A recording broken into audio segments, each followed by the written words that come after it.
Bhurvasvaha Tatsaviturvarenyam Bhargo Devasya Dhimahi Dhiyo Yo Na Prachodayat. Om.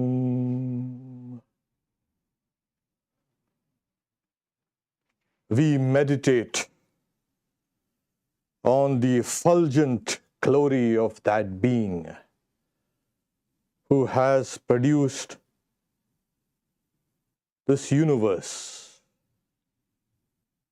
May He enlighten our minds.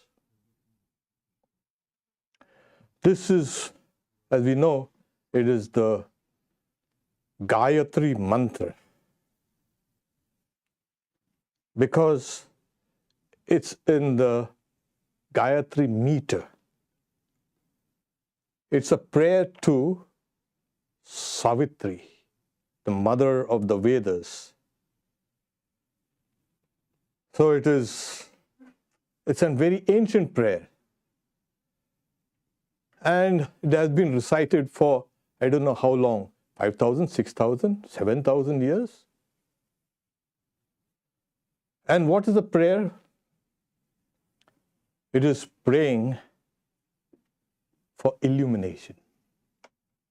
Not praying for this and that, all these things. It says, we meditate on thee, this effulgent being. And they are seeking illumination. Let us, for a few moments, quietly contemplate on that luminous being that is within us.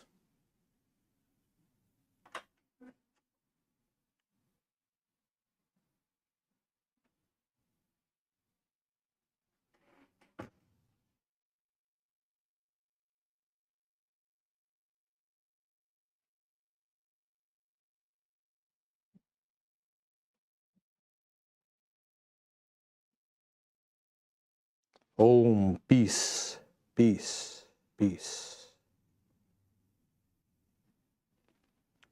This verse is directed to both sides.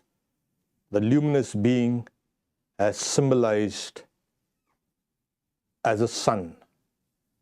People meditate on the sun. It's not that. It's that consciousness, universal consciousness.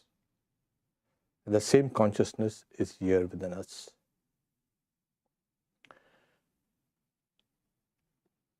The one who intuited this mantra was the sage Vishwamitra.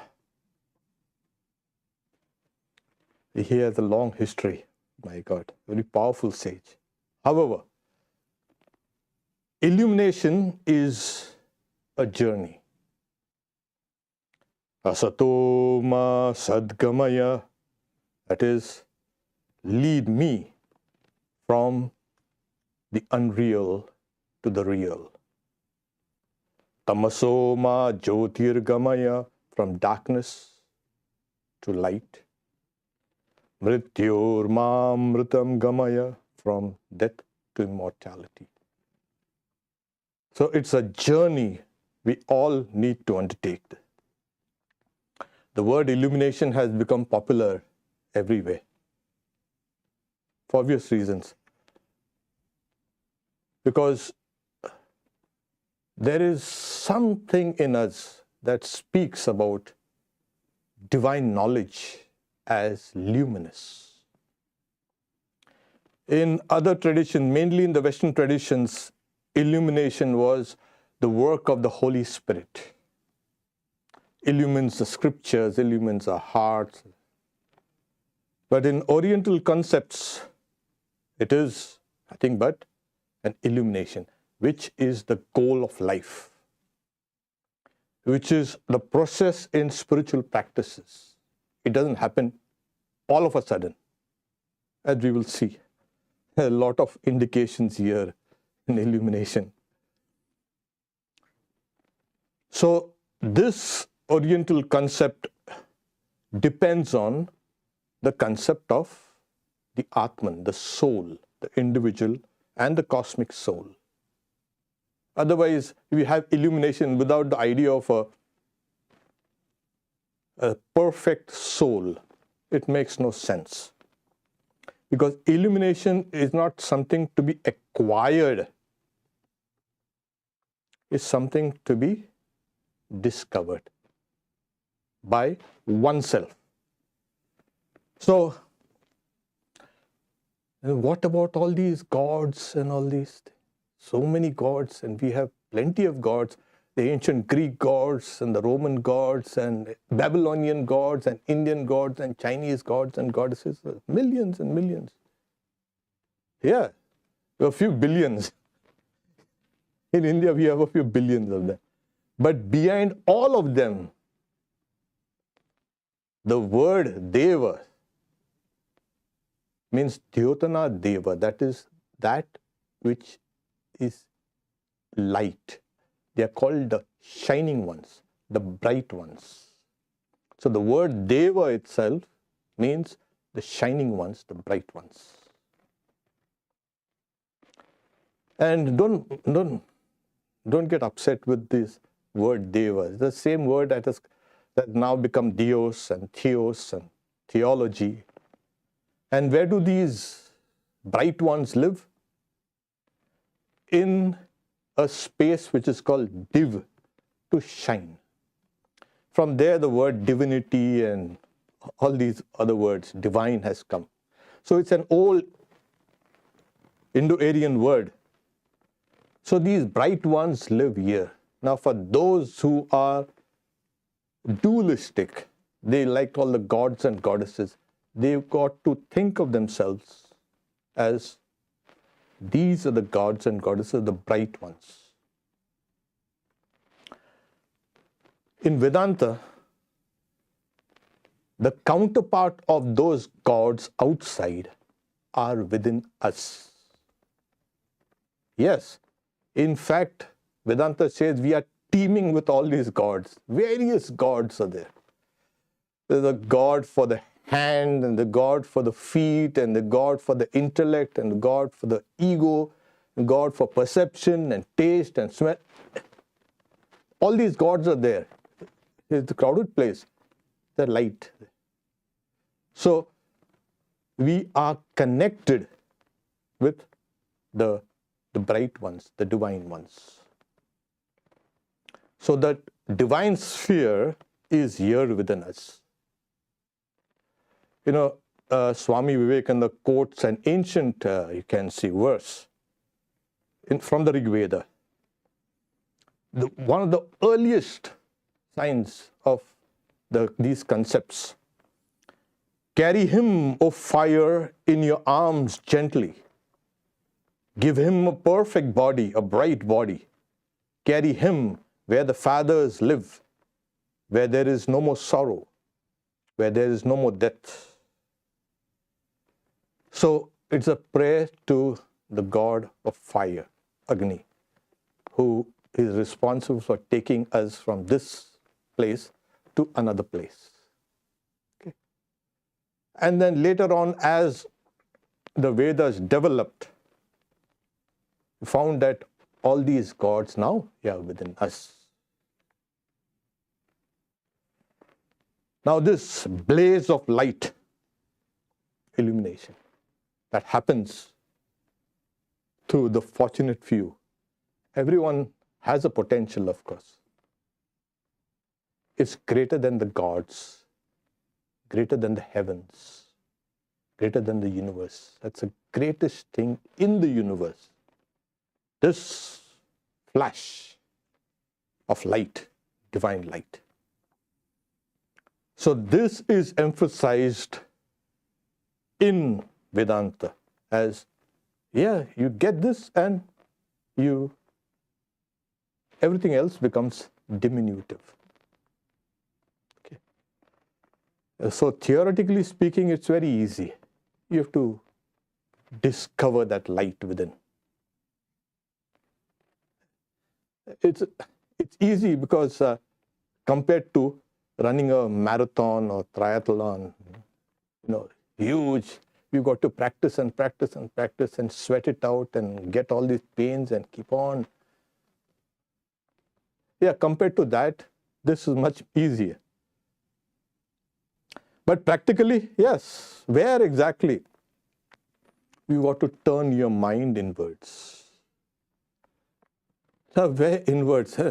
We know what's our weight and size. How far can we go inside? Oh, it's vast. The dimensions of the mind are vast. So it's an inward journey from darkness to light. And where inside? The Bhagavad Gita says that is the light of even all the lights. It is spoken of as beyond darkness. It is knowledge, the knowable and the known. It exists especially in the hearts of all beings. So, Jyotisham apita Jyoti. It's one of those, verses which really shake you. So, it's a light of all the lights, whatever you see as bright objects, this is the light of even the lights. And it is there within all beings. As what? As the knower, the knowledge, and the knowable. So all these things, three things converge there. It's there in the center of that vast dimensions. And these dimensions intersect. There you will find all this. So why the beyond darkness? Beyond the darkness of ignorance. What is in the heart? What do you mean the heart? In the hearts of all beings. In the intelligence of all beings. In the intellect. That's why in the Gayatri mantra we chant Devasya Dhimahi Dhiyo, that we meditate on thee. Through what? Through our mind, and may you enlighten our dhī. That's the aspect of the intelligence. So this dhī, the buddhi, the intelligence is awakened, it's quickened. Awakening or illumination happens first there. Not in this, not in your hand and not in your head and not in your leg. So it's there in the intellect. So I'm trying to locate it in where illumination occurs. It's there inside, within your own intelligence. So what happened? The intelligence is kind of spread outside, grasping objects. When it kind of understands the nature of the objects, it won't get entangled with them. You will use the objects as objects. I use this as just it's an object. So I don't have to bother about, oh, this is mine. This is mine. Yeah, there you get caught. Nothing belongs to you. Really. It's only the light within that belongs to you. So this is what he's saying. That is the light, even of all the lights, it is spoken of as beyond darkness. It is knowledge, it is the knowable and the known. So here it is. It is knowable, it is known, and it is knowledge. So this is where illumination occurs. Now try to find out where exactly it happens. Ordinarily, yeah, it happens in the brain. You go and find it out. You will have to enter into something, a dark space. The brain kind of, like consistency of a soft butter. Yeah, and it's all wet inside, humid. You're not going to find that. You might find some, and it's another thing, it's a very quiet place. The animations we see about the brain and neurons firing, It's a very, very quiet place there. Something happens there. So this is, as I said, you leave behind the physical dimensions and you enter into the mental realms. Okay. Practically, when you say you have to meditate, that's, as you say, as the beginning verse, we meditate on the glory of that effulgent glory of that being. So meditation is the greatest thing. It's your state of existence.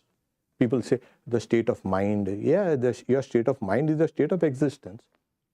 Meditation is the greatest, you can say, state of existence.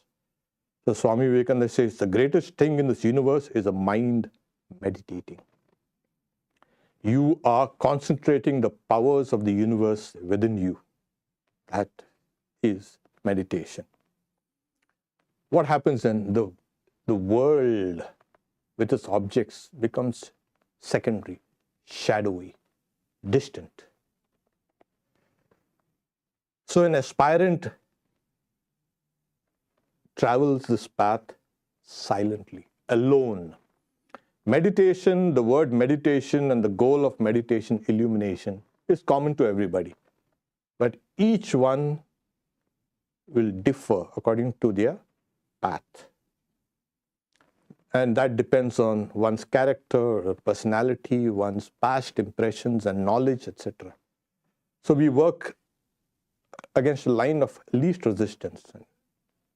That's the reason why we need to experiment with the method we adopt, which is the easiest and the safest method. You might get sidetracked. So here, at times, we might be meditating and the mind is resisting. And then you might feel, oh my God, this entire meditation process, it's a big deception. They say I tried it out for a few months or a few weeks or a few years, nothing happens. Sometimes when you're feeling really good, oh, I'm really meditating, oh God. It may be you are on the downward, you can say, spiral. Yes, everything is going well. At times when the mind is resisting, it might seem, yeah, it's the going is good. The idea is during this process, the mind should not and cannot be trusted. Yes, but what do I trust in? You don't trust the mind. You trust in the words of the scriptures, your own experiences and the experiences of others. Other illumined, you can say, souls. But can you trust your mind? You think what you're seeing is real? Yeah, for me it's real. Forget it. When you study philosophy, you might say, this doesn't seem the way it's appearing to me. Yeah. The mind wants to thwart you from this idea of going in within and searching the light within. So this is, and as we proceed, then what happens? Sometimes the path seems, like I say, long, winding. And at times, your own weaknesses might appear as, oh, I have surrendered everything to the light. I don't have to do anything. That is another deception of the mind. So as we progress towards the light, certain obstacles or objects that appear in the mind on one level, they get transformed into subtler and subtler, you can say, aspects of the same thing. As you go down deeper inside, the subtle aspects of that very gross objects, they appear to push you away from this. But one has to stick to that. So what's the guiding light of the, I said, scriptures? As you proceed with meditation, concentration first. Concentration becomes established, and as concentration is established, then meditation becomes spontaneous. As meditation becomes spontaneous, then absorption becomes natural. So this is what are the first signs? Externally, it's not very important, but externally, you can sit down without movement for 3 to 5 hours. Externally, you've lost count of the time. Your body feels light, extremely light. You won't feel the body. When you are concentrating, you are meditating, you will not feel the body at all. There are people who look down and see if they're floating on levitation. No, it's okay. I'm still grounded. So some books say 3.5 hours, some books say 5 hours. So that's without movement and without the leg getting cramped or falling asleep. One's breath becomes extremely feeble. Sometimes you stop, am I breathing or not? And there's a natural, you can say kumbhaka, that's the retention of breath. You stop breathing intermittently. Later on, you won't feel the breath at all. We don't need to breathe so much anyway. It's nothing but you are absorbing the energy from the universe directly. That's a prana. So Shri Ramakrishna says, the person looking outwards sees the objects at the time his mind dwells in the food sheath. That's the Annamaya Kosha. That is the physical body. And, of course, the sheath made of prana. Then he says, next is the subtle body. Functioning to the subtle body, the mind dwells in the manomaya and vijnana. That is deeper layers of the mind, of your own being. And then when it dwells in the causal body, functioning to the causal body, the person enjoys bliss. So illumination is not something dry. It's not a dry journey. Plodding and nothing's happening. It's a journey of bliss.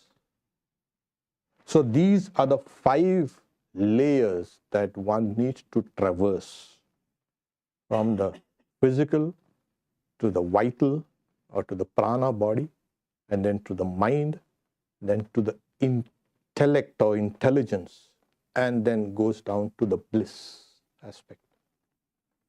And beyond it all is, don't worry, is that Atman.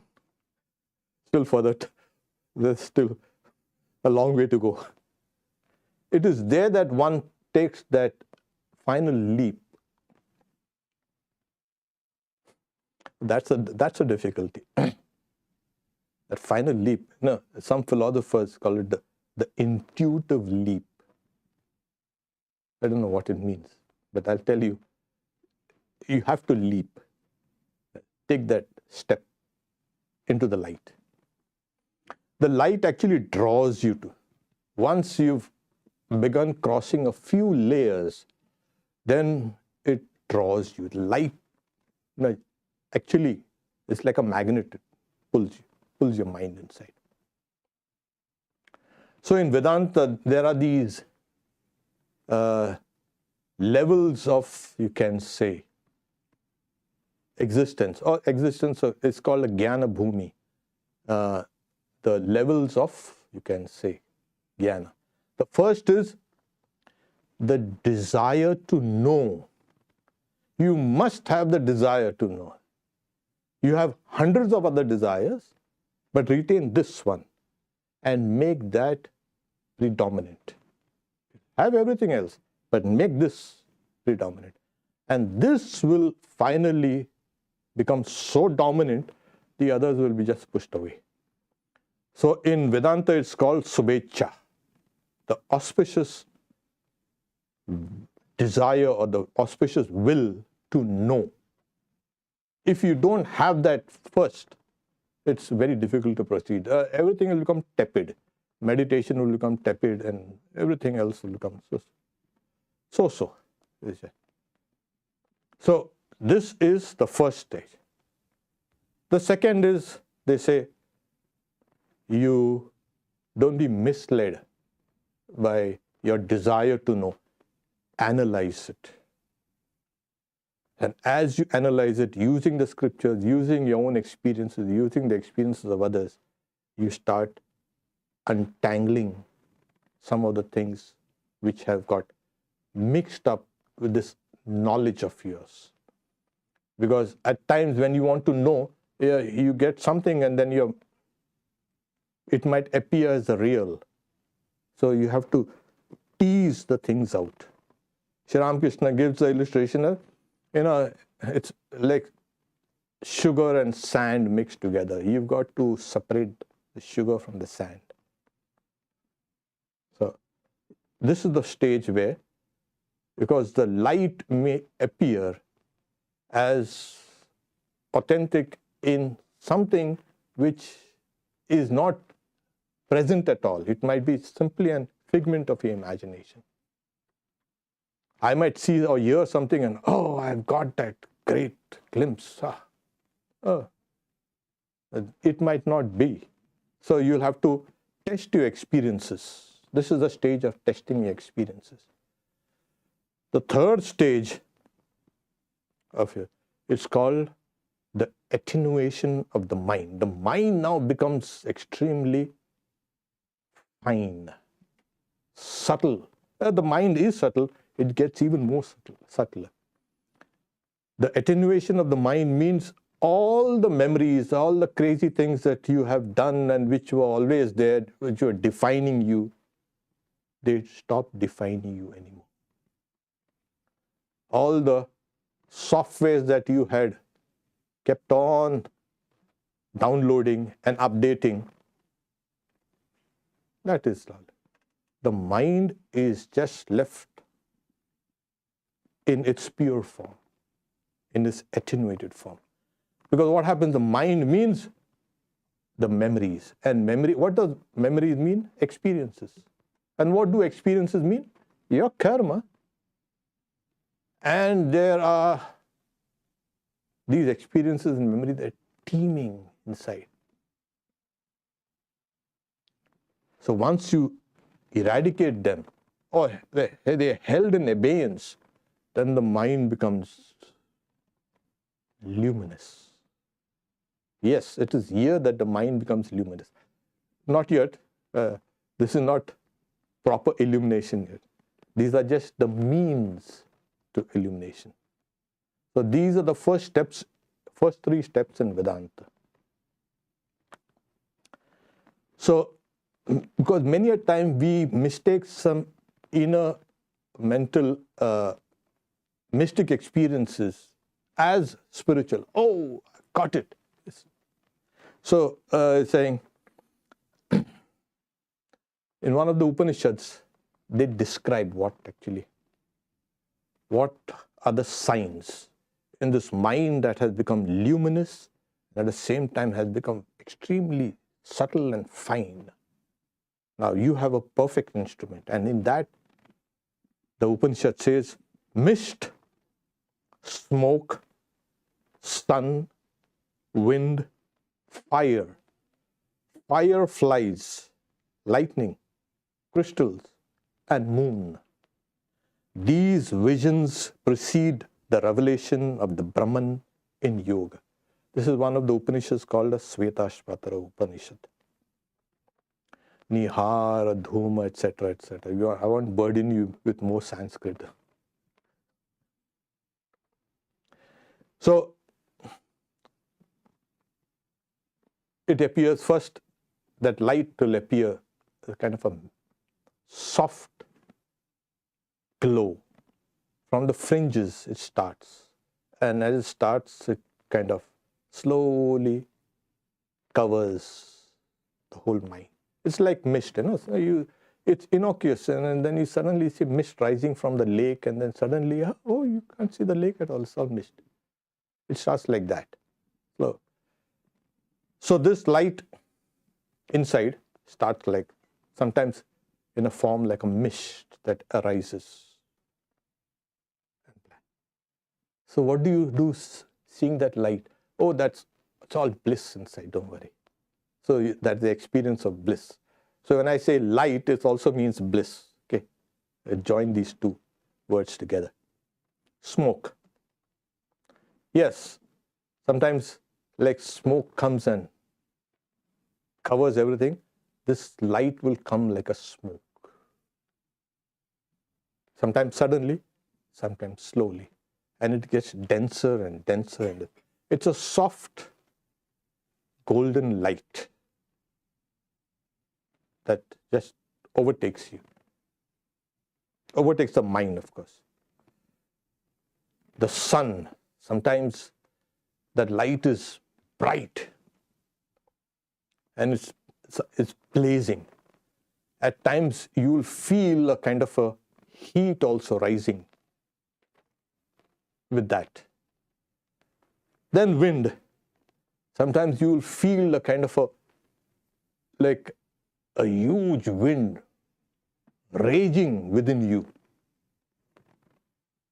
Like you have a whole, you can say, a tornado coming and sweeping things out. You will feel that wind. Again, it's luminous, okay? Luminous wind. Then crystal, lightning, and sometimes, yeah, you'll find like fireflies, and the whole mental space is lit up like fireflies, flashing lights, and like lightning, something, lightning bolts. Like, not lightning doesn't strike there inside. And then crystals, soft, you know, you have the crystals and then you illumine them, and kind of soft, nice, sweet light. And the brilliance of the moon. So these, the Upanishads say, these visions precede the revelation of Brahman in yoga. This is actually what happens. These are the signs. Okay, I'm going towards it. Now, does the aspirant conceive of this and then projects it? No. The stage of projection of your own ideas on phenomena has all disappeared. But what about people who approach this through bhakti or devotion, or those who believe in the gods and the goddesses and all?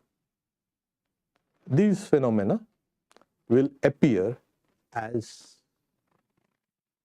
various forms of gods and goddesses. You know, we see in the life of Sri Ramakrishna and Holy Mother and even Swamiji and all these other disciples also, they used to converse with the goddess or the god. It is in this stage where you can, it's not doing physically, it's not through the physical instruments. So that mind has become fine and luminous, and these are the visions. And this is actually what everybody has to go through. I mean, it is seen that these visions open up your own psyche, your own soul. Your own soul is now opening up. So, okay. Now, to analyze this, what is this actually? No, we understand all matter is a combination. Everything is a combination.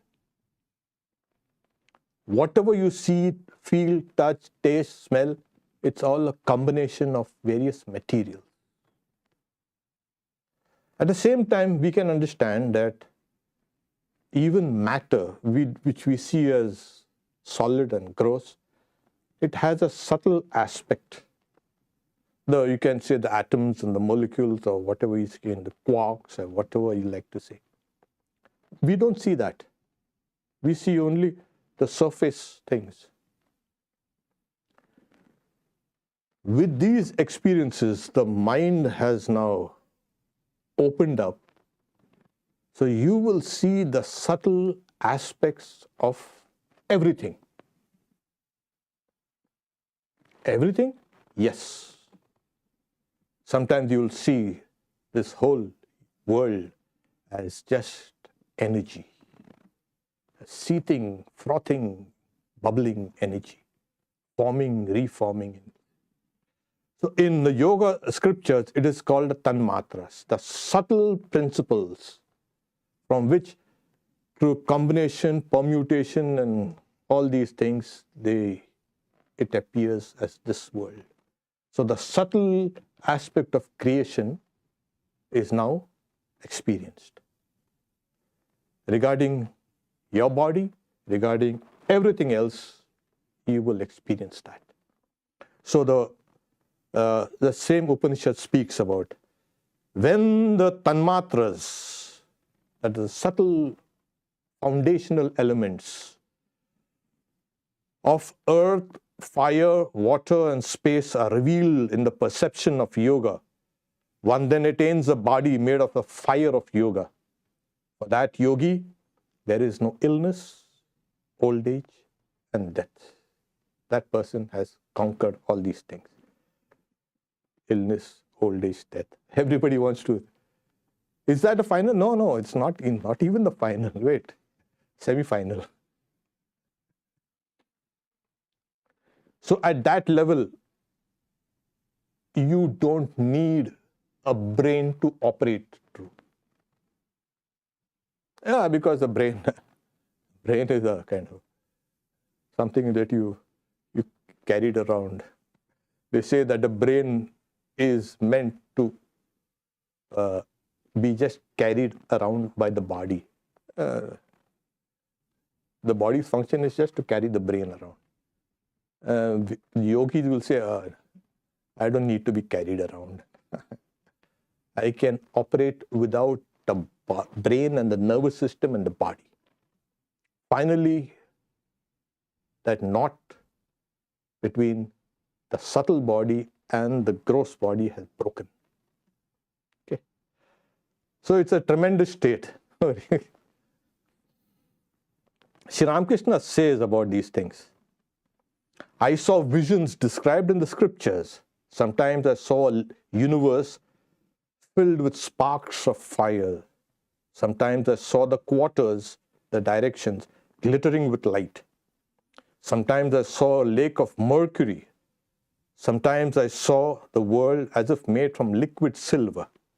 Sometimes again, I saw all the space illumined as it were by the light of Roman candles. So you see, my experiences tally with the described in the scriptures. So exactly what is spoken of in the Upanishads, Sri Ramakrishna had experienced. So this is what he saw. Now, how do we experience it? How do you? Like, you got to see, you got to test yourself and, well, have I attained that state or no? Well, I don't know, but then you can do it. So there are some, you can say, signs where you can. Okay, we'll just go through it just briefly, of course, and we'll see. When you concentrate here at the tip of the nose, that's how you say, gaze down at the tip of your nose. When you can do that in this ultra concentration, you will experience divine fragrance. Yeah. Now that's good. And then secondly, if you concentrate on the tip of your tongue, you will get beautiful taste, flavors. If you concentrate in the center of your tongue, you will feel that a divine touch. You are touching something which is divine. If you concentrate on the root of your tongue, you'll hear a divine sound. And if you concentrate on your palate, they say, you will begin to see divine form. So you will test yourself. Okay, have I reached that very subtle state or no? If you do that, yeah. And then, these are mentioned in the scriptures on yoga and various other scriptures. So at that level, this world as it appears has stopped appearing to you. You are in that very subtle, because when I say concentrate on the tip of your nose, is the subtle aspect of your nose. The tongue. This can be practiced, of course. And at times they will rise spontaneously. You don't need to concentrate. But if you want feeling, have I come here to this state? Yeah, I can. So all these, the divine touch and smell and taste and forms and sounds, they enrapture you. They carry the meditating person, the yogi, to deeper layers. These are, like I said, either they are spontaneous or you can generate them through these powers of concentration, then they will carry. It is there that the yogi is now, in a very blissful state. Who doesn't like divine touch and smell and forms and taste?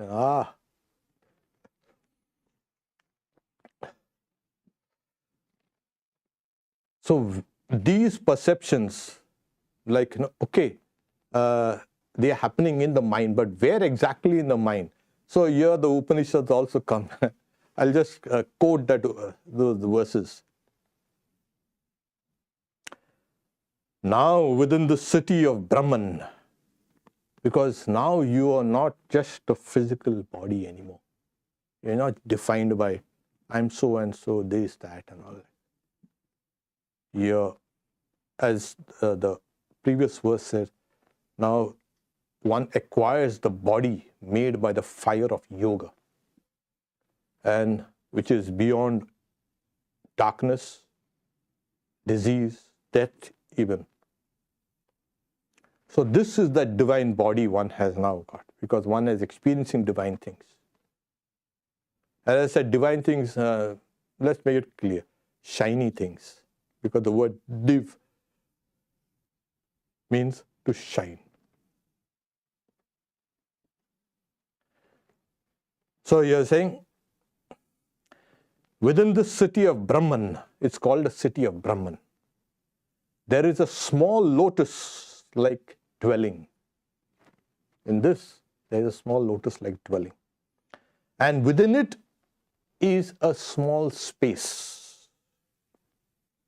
This space within the heart, it's called a dahara, the space in the heart. It's very small, but it says, is as vast as the space outside. Within it indeed are included all heavens and earths and suns and the moons and everything. So within that small space, the entire universe floats. Whatever one has here, or whatever a person does not have, all that is included here in this. So this is the place, as I mentioned, the knower, the knowledge, and the known. This is that point where everything intersects. So it is in the form of a lotus. That's why, in yoga you say, meditate on the lotus of the heart. So it's a lotus in form. And within that lotus, there's a small space. and within that small space, the entire universe floats. The entire, yes. So as I say, this space inside is as vast as the space outside. And we don't know how vast this outside space is. Whether it has one universe or whether it has multiple universes, it should be. Technically, according to Indian philosophy, it should have multiple universes. Why have one if you can have many? Why stick to one? So at this stage, then as I said, you take that final leap. You cross over. And this is the state of perfect illumination. In the Vedanta, that's the fourth state. 1, 2, 3, we have mentioned the attenuation of the mind, Tanumanas, and now this is the fourth. In this, it's called Brahmavid, the knower of Brahman. That person attains that final illumination. So it's called Sattvapatti, that the person has known the truth, become one with it. It's not known, like knowledge, known and knowable, everything converges. That person becomes a light. As the Upanishad says, in that state, the person becomes the light. There's no person in the sense of, it's just trying to make us understand. So in that state, the person, the yogi who has crossed over all these things, becomes a light. Is this the end? Oh no, Vedanta does not stop you from. I say no, that's not the end. But I've got illumination. But we won't go down to do the other sections because it will become too lengthy and also these are the degrees. The rest of the Jnana Bhumi is the knowledge levels, are the degrees of illumination that the yogi experiences. Okay? So 5, 6, 7 are there. I'll just for the record, it's called Padartha Bhavini, Asam Shakti and Turiyaga. So these are the various layers of illumination. That the person becomes the light, of course. That for us, if we reach that state, good. At the third level itself, you are freed from. And then you take that leap, become the light. We stop here now that we have become the light. Om Shanti Shanti Shanti Hari Om Tat Sat Shri Ram Krishna Arpanamastu. For the question, I'll take these online questions. Did Girish Ghosh approach the illumination through faith alone? How does one evaluate and measure one's faith? Well, that's a nice. Yes, you can evaluate your own faith. You can approach this, the science, the steps to illumination through faith alone. So in one of the Upanishads, the Chandogya Upanishad says that faith is greater than meditation. So this is what it is. So if you can have faith, you will have meditation, you will have everything. The Upanishad also says this, Chandogya, Shraddhavan labhat. Bhagavad Gita also says, Shraddhavan labhat. The person of faith attains knowledge. So here it is. So Girish goes, yeah, he had faith, tremendous, 100%. You know, Sri Ramakrishna said 125%. I don't know how 25 got into that 100. But he wants to say that he had that excess of faith there. It was complete.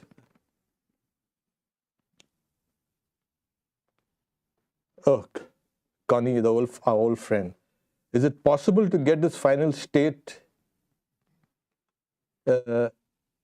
if you have not been initiated? It is difficult. More difficult. It's difficult already. But if you proceed, if you begin to search for this light, that light will bring to you teachers. It is this guiding light. It is not something that is now aloof and away from us. This light has been guiding us. You know, we hear it in songs and poetry and all, a guiding light and guiding angels and all. Actually, it's not a form of symbolized as an angel, but this light has been there with you, and it has been taking you through all these experiences. The moment you desire to know it, it will bring you that particular person or instrument or whatever, so that it will enable you can enable it to see this light.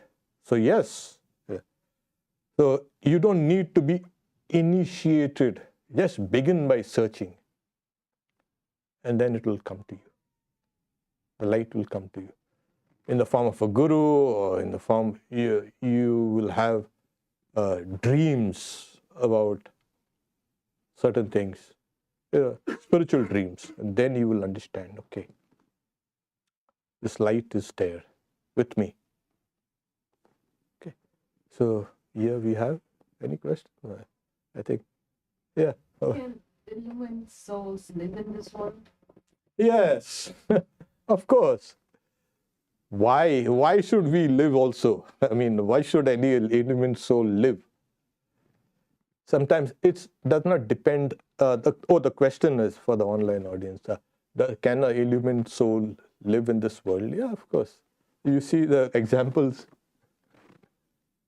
But they have, it's a directive. It's not your own will. Of course, in Buddhism, we have something called the bodhisattvas. Come back. And they don't take the final plunge. They come back to help others. So we also find that the body runs according to your previous karma. The example given is like an arrow let loose from a bow. It will go. It will fly its course and fall down. The body will. At times, the body has become like it has been purified by the fire of yoga, so that person can live and operate. But it's not the same thing like ordinary people. It's completely different. That person, like Swami Turiyananda says of Swami Vivekananda, saying his entire mind was merged in Brahman. Speaking of Swami Vivekananda, just 5% of his mind was given to this task, working around. So it is. Otherwise, what's the use of all these things? And certain souls, we finished a task. What else? What more? You'll see all these people, they'll come. Even I was one of them in my stage of evolution. Okay. In the beginning of your talk, you were mentioning the dhi and where the illumination happens. I just want to hear your thoughts on the Bhamati school and Vivarana school, where one talks about the error is at the level of the jiva, whereas the Vivarana school talks about Maya as a power of Brahman. Yeah, we will discuss this here later outside. So the question was, because it will go way away from the topic. So the opening verse, which is the Gayatri, is Dhiyo Dhimahi. Dhi is the intellect, the purified intellect. Generally, it's called Buddhi. And that awakened Buddhi, the intellect, from where it has become Buddha. Buddha is one who was awakened to that Buddhi because he had the awakened intellect. So it's a Dhi, the purified form of intelligence. So we will discuss it later on there. So, because these two schools, the Vivaran and the Bhamati, they're huge schools. There are 2 or 3 main schools in Vedanta, Vedanta. So Bhamati is one and Vivaran is one. Should we meditate on Gayatri Mantra? You can chant the Gayatri Mantra, but meditate on that light. So that's the idea. So that there's a light within, symbolized as the sun. So you can meditate on you can say, the light as bright as the sun. So the question was, can we meditate on the Gayatri Mantra? So yes, you can chant and meditate.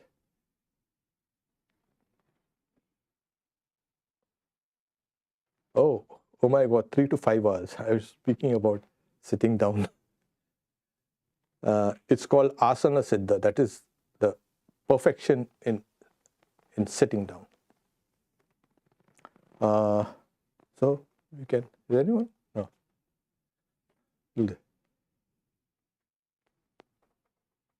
Om, peace, peace, peace.